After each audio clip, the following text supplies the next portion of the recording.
Hello, Toads and Toadettes. Kirby was a franchise that needed change, something new to shock us. And after 30 years, HAL did it. They did the impossible. Well, not really, but Kirby got his first mainline 3D adventure. Kirby in the Forgotten Land. This game blew me out of the water. This is my favorite Kirby now.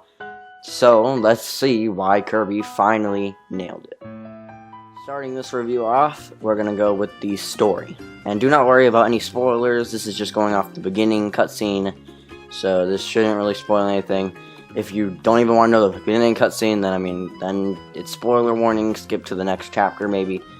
But yeah, it starts off with Kirby just being into a good mood. He's just in a good mood, and then it turned out the weatherman lied to him, and a storm came, but it was not a rainstorm. It was a weird storm with a rift thing. And also, notice in the cutscene, the Morpho Knight butterfly is back. Cool how it's still happening. But yeah, basically Kirby goes to the rift to, I guess, try to save the Waddle Dees are getting sucked in. But he gets sucked in. I mean, what did he really expect when you're going towards something? It's like going towards a tornado.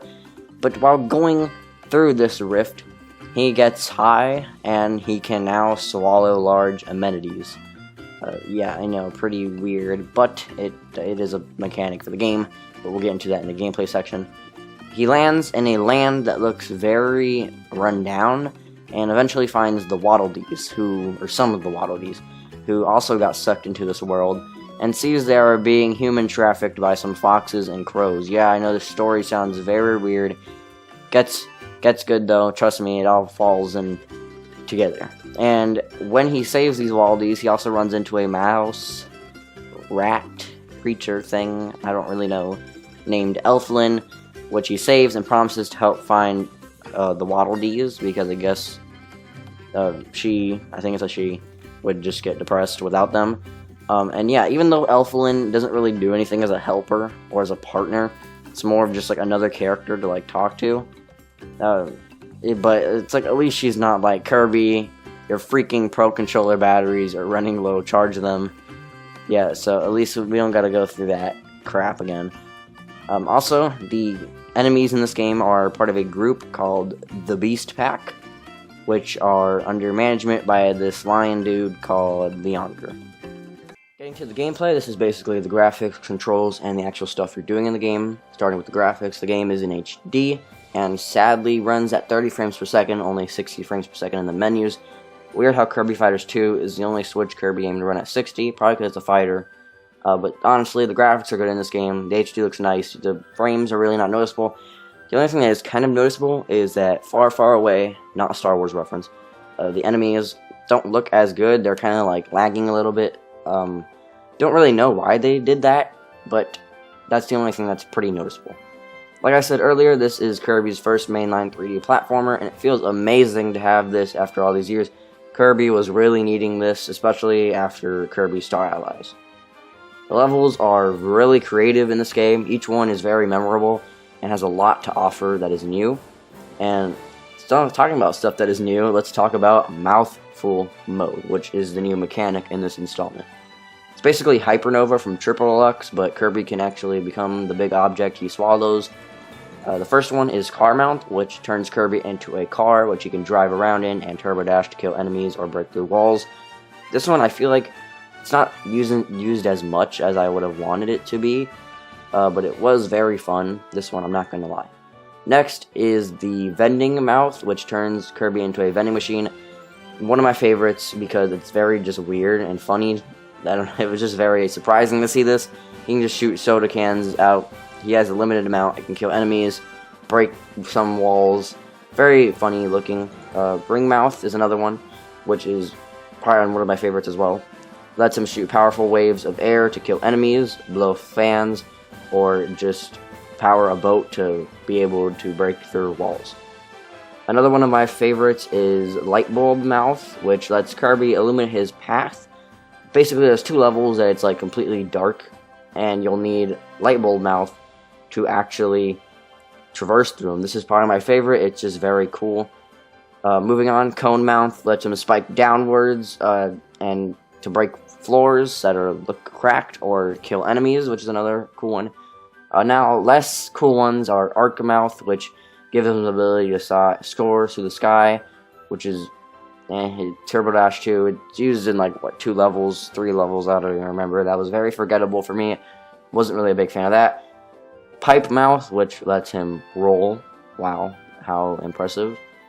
Next is Scissor Lift Mouth, which can help Kirby reach high places. Holy crap. Stairs Mouth, which can crush enemies and buttons or just place stairs for Kirby to climb. I'm not gonna lie, this is not as cool as the originals that I was saying, but this one is pretty cool. Stairs Mouth, I like that one. And then the even more small ones like Storage Mouth, Dome Mouth, Coaster Mouth, and Big Rig Mouth. Wow, just noticing that was a run-on sentence that took a while. But yeah, moving on, let's get back to the levels. There are 7 levels, which levels in Kirby games are actually worlds. You might be more familiarized with someone calling it a world. So I'll just call it worlds, even though yes, they are called levels in Kirby games. And each world has an average of 5 stages. Also, there is a bonus world too, besides the 6th world, which has 6, the 7th only has 1, and then the bonus world has 7 stages. So it kind of averages out to 5 for each one. The themes fit really well, and almost every stage tries something new. Take level 3, the theme park. The one where you are in a horror house and have to use the light bulb mouth, like I said earlier, to illuminate your path through. This was sick because then you'd have to use it very wisely, as there would be Ghost Gordos, which are enemies that are attracted to light. So every time you would illuminate, they would come towards you. Very sick concept. It was very cool with like the aliens coming out and everything. Loved that level. Or even take a stage from the first world, where you're in a mall finding maps to help you navigate your way out, but if you just go the wrong way, you are going to basically be mugged by some of the Beast Pack members. So like I said, these levels are very cool, and not only are they very cool, but you can find captured Waddle Dees. This is one of the coolest things in this game. Basically, you can find Waddle Dees. It gives you something to do, like for 100% completion, basically, besides getting all the collectibles, which I'll get to the collectibles later. Basically, when you clear a level, you save 3 Waddle Dees right off the bat. But while you are doing a level, there are other hidden ones. I think it could be either from 3 to 5 hidden Waddle Dees, maybe even more, I don't even remember. And that's just cool. Looking around, it makes you actually have a sense of exploration, like looking around. This is something I never really did in past Kirby games, especially Kirby Triple Deluxe. Honestly, my main mission was to complete the level. I did not care about the keychains. I didn't care about really anything else. The puzzles were cool in that game, but this game actually gives you that sense of exploration. It gives you an incentive, which I'll get to the incentive of what you get for collecting these Waddle Dees. But it gives you something to do in a level. It actually had me looking at every like nook and cranny, not an Animal Crossing reference, of these levels, and that is probably it probably is my favorite thing in this game. It sounds kind of weird, but I'm kind of that person who likes collecting things that aren't useless. There's also hidden missions, 3 hidden missions in a level, like lighting lantern switches or beating a boss taking no damage, which will reward you with 1 saved Waddle Dee. Yeah, like I said, I think the Waddle Dees saving in this game makes this like 50% better. I would even say like 75% better. It gives a reason to come back to every level, and are really fun to save. Only one thing I dislike about this is how, like I said, the 3 secret missions are unknown unless you clear a stage, which only would show 1 mission. So, I mean, it kind of does really make you explore, because you want to get all these done the first try. But I feel like it would kind of be cooler if you knew the missions, for you were actually, like, keeping your eye out, looking for what the mission said, instead of it just being a complete random incident, and then you don't get it, and you gotta go back in the level, because it told you after. Only thing I don't like about that, but honestly, it's very minor. So yeah, I love the Waddle Dee saving in this game. Next thing I want to talk about is the bosses, which are the best, hands down the best in the franchise. This is a huge improvement from Kirby Star Allies. Kirby Star Allies, which is a bunch of button mashing. This game has real boss fights. It was so much fun. Like, oh, dude, take the Silly Dillo fight. That's the boss of the 5th world. Basically, most of his attacks, you would have to dodge. Dodging is a thing that Kirby can do. And when he would come at you and you dodge it, it would slow like the screen down because it was a near miss, and that was just so sick. I'm not going to say the final boss or anything, but the final boss is not easy in this game. All these boss fights were just really, really, really good. Like, obviously, they're not really that challenging. I would only say like the final boss's second form is probably the hardest in this game. But they're all really sick, especially when you unlock the Coliseum later in the game, which is the only way to fight Meta Knight. I love the scene where Kirby and Meta Knight's swords clash, and I think you're wiggling the analog stick. Love it. The bosses are awesome. But anyways, like I said, almost each level has its own idea while also keeping previous ideas. Now, if you know Kirby, you know about copy abilities. The abilities Kirby gets when he sucks the heck out of certain enemies.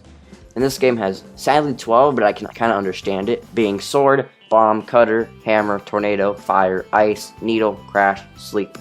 And the new ones being Drill and Ranger. All of the returning ones are solid, besides Crash. I still think Crash is trash. Not really a big use for that one. Don't like it. Sleep is alright in this game, I'm not gonna lie, it's actually kind of good. But yeah, I want to go over the new ones in more detail, because these are new ones, obviously, and also they had to make all these copy abilities playable in 3D. That probably takes a while. That's why I kind of understand. That's one reason why I kind of understand why there's only 12. But the new ones, starting with Drill, which is pretty solid, to be honest. It's basically Animal from Squeak Squad, if any of you remember Animal, but more advanced. Kirby can drill through the ground, and basically he can either shoot towards the ground to go under, and then when he comes out, it also does damage. I don't really think it's that good in combat until you do something later in the game, which I don't want to say yet. But basically, the only thing that I really liked about this was the puzzles that it had, where you had to go in the ground and under those little like gates. That was cool. I think Crash is pretty solid. I just feel like it's not that useful in combat until later in the game. Next is Ranger, which I am very mixed on. It's just basically the meme of Kirby with a gun. It's good and all, but its charging takes forever. And without charging it, it doesn't do that much damage. It's only really good when you evolve Ranger the second time. Oh, and yeah, that's right. You can evolve your copy abilities in this game. Another reason why I thought there's only 12 copy abilities, which honestly makes up for this. This is a cool, sick addition. I feel like this will become a Kirby staple. Basically, throughout a level, you will find blueprints, which can give you the ability to upgrade copy abilities. Basically, every copy ability can be upgraded on an average to tier 3, but Sword and Hammer have 4 tiers, Sleep and Crash only have 2 tiers. I love actually finding blueprints because there's a NPC, Wise Waddle Dee, who will tell you what level there was a blueprint if you missed it, and like kind of give you a clue where it is. It actually had me keep on going back to Wise Waddle Dee. Sick. Love the evolving, but let's actually get into like what evolution does. Basically, it improves the copy ability and gives a big sense of item progression, and they are a heck of a lot of fun to play around with. Like I said about Ranger, it can basically change a copy ability. Once you get tier 3 Ranger, charging is way more worth it. Like every copy ability gets way better when you evolve it. You have to evolve your copy abilities in this game. A huge factor in why this game is so good. I love it. I hope to see this return even in 2D titles. This would be sick. But yeah, let's move on. This game does have currency, which are star coins. There's different tiers of star coins that give you more. This can be used to actually upgrade your copy abilities, evolve them when you get a blueprint, which you'll also need rare stones, which I'll get to rare stones later. Keep in mind, if you do die, lose all your health, there will be a game over and you'll lose 100 coins. And yeah, there is health in this game. Not really a big factor in it. There is difficulties, wild mode, which has less health. Spring Breeze mode has more health. The game's still easy on wild mode. I would say play on wild mode. Just makes it a little bit more challenging, which is honestly better. Spring Breeze mode would honestly just be a little bit too easy. But yeah, now let's get to rare stones, another currency in this game. What the crap are rare stones, you may ask? Rare stones are a currency, like I said earlier, that you need to evolve copy abilities. I'm pretty sure that's their only purpose, besides the purpose that comes in like the post game. Basically, rare stones can be found from these bonus levels in each world called treasure roads. This is where it kind of reminds me of Kirby's Blowout Blast. They're basically little timed puzzles of where you're using either a certain copy ability or a Mouthful mode to get to the rare stone at the end. There's also target time, which is not always easy to get. I'm pretty sure you need it for 100% completion. I hope you do, because I had to. There were some tricky ones in the beginning of the game that were not that easy to get target time on. I actually really like the treasure roads, though. It's like a little side thing to do. Maybe when you want to take a break from the normal levels, just do some treasure roads. Something cool to do. There's also 2-player co-op, where the second player plays as Bandana Waddle Dee, who only has a spear. There's not even a spear copy ability for Kirby, by the way, which I think is kind of weird. But it's very bad. I don't like playing as Bandana Waddle Dee. You can't use Mouthful mode. You just have to watch the other person that's playing as Kirby use it. You can't swallow enemies and get different copy abilities. You're just stuck with spear. And what is cool, though, I'm pretty sure as whatever tier Kirby has, Bandana's Waddle Dee's spear gets better too. But it's honestly not that good. It's kind of, I have mixed feelings about the co-op. Alright, done with the level design. Let's move on to the hub world, which, yes, there's a hub world. Finally. Oh, sorry, I like hub worlds a lot. Hub world in this game is Waddle Dee Town. A town that rebuilds as you save more Waddle Dees, which is the incentive to actually save and look for these Waddle Dees, since the town gets more stuff. Waddle Dee Town is home to the sub-games, which I want to talk about first. Starting with Waddle Dee Cafe Gig, having 3 difficulties: Easy, Hustle, and Frenzy Gig, which are all playable in co-op. Basically, Waddle Dees order food, and you have to choose what they ask for very fast, or Kirby will not get paid. More items come on the menu when you get to higher difficulties, and sometimes the Waddle Dees will slowly show what they want to make your life harder. Thank you, Waddle Dee. But don't forget that there is also a lunch wave, which has a bunch of Waddle Dees just coming at you fast. Love it. Well, very cool, very solid sub-game. Next is Flash Fishing, which is basically how fast are your reflexes. But not gonna lie, Kirby's very cute in this. Next, every good game has its frustrating ball levels, and this game has Kirby Tilt and Roll, which I'm guessing is a reference to Kirby Tilt and Tumble. There are 3 different stages where you have to use gyro controls to precisely move a Kirby ball without falling off. Seems simple enough, right? Incorrect. When you unlock the extra hard versions, they make them harder and add Gordos that will kill you, and the first 2 extra hard stages are good difficulty until you get to stage 3, which is literally the hardest thing in this game. It took me 3 hours to do this. The final boss is easier than this extra hard stage 3. Bruh. Satan finds his way to torture you. I swear. Every game has frustrating parts. Moving on, I'm going to stop ranting about Kirby Tilt and Roll. But yeah. Moving on is the Coliseum, which is just a boss rush and has 3 different cups. And is the only way to fight Meta Knight. Cool. A lot of other Kirby games have a boss rush mode, so I'm glad to see this come back. Other things that are in the town are the cinema, which is the coolest way to watch cutscenes ever. Waddle Dee's weapon shop, which is where you evolve your copy abilities and abuse a sandbag. The Waddle Dee Cafe, which is where you can do gigs or buy healing items to eat now or store to eat during a stage. Kirby's house, where you can sleep, look at pictures, or read a history book about Kirby's past adventure, which is sick, but for some reason it stops at triple deluxe. There's also a Waddle Dee item shop, where you can buy life up to double up your health, power up to strengthen your power, or speed boost to make you faster. These can all be stored. Then there's a stupid ball game tent, which is also in town. The Coliseum as well. Then there's also the post-game area, which is where you go to the post-game, and then Waddle Dee Live, where you can re-listen to songs. And oh wait, do not forget the Gachapon machines, which, yes, this game has collectibles, which can be found in levels or can be purchased for coins at these machines, which randomly give you one. There are also special figures, which has you do something specific to get it. These are good. There are a good amount of figures in this game, and are honestly probably one of the best collectibles in Kirby. You can look at them. It's, I don't know, something about it. I love it. And I love the hub world. Waddle Dee Town is huge and has a bunch of stuff to do in it. Finally, let's get to the controls, which I have nothing wrong with. They're very good. I think they did a solid job. I remember they said that when Kirby would jump, if you pressed B to try to jump again, he would end up floating, but they somehow managed to fix it. I think they did really solid on the controls. The only thing I don't like is the floating limitations, how you can't go all the way up while floating. But I mean, I do think it could have been broken. But hey, I don't have any really big issues with the controls. Next section is the sound. This is the sound effects and the soundtrack. And starting with the smaller part, the sound effects are fine in this game. They never really affect me in any game, but this game doesn't really have any that stand out besides the noise when you obtain a copy ability. I don't like it as much as I do in older games. I know it's the same tone, just different in this game. Kind of gets annoying after a while, but besides that, the sound effects are solid.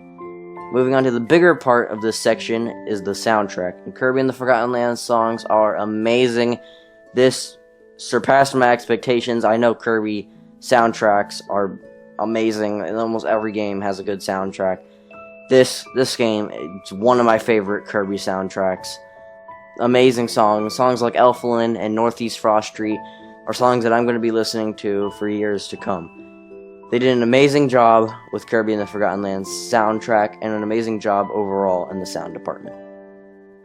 When it comes to replayability, Kirby games usually don't have much besides sub-games, but finally after 30 years, Kirby has a post-game. This was a huge surprise. I'm guessing fellow Kirby fans were amazed by this. I know a lot of games have post-games nowadays, and this is probably not the best post-game of a game, but it's a Kirby post-game. I'll take it, and it's actually pretty fun. This basically sees Kirby collecting soul pieces of a dude, I won't say his name to not spoil anything of the story. They're just like saving Waddle Dees, they're just more common. There's usually 50 per stage. Some stages have less, some have more. And basically, a stage is like a phantom version of a whole entire world. Take the first stage in this, I'll say this is like a world. It is the plains, and basically, it's the whole entire world one. The first grass area, but all put into one stage, and it's like a phantom version. And at the end, you even fight the boss of the world, but in a phantom form.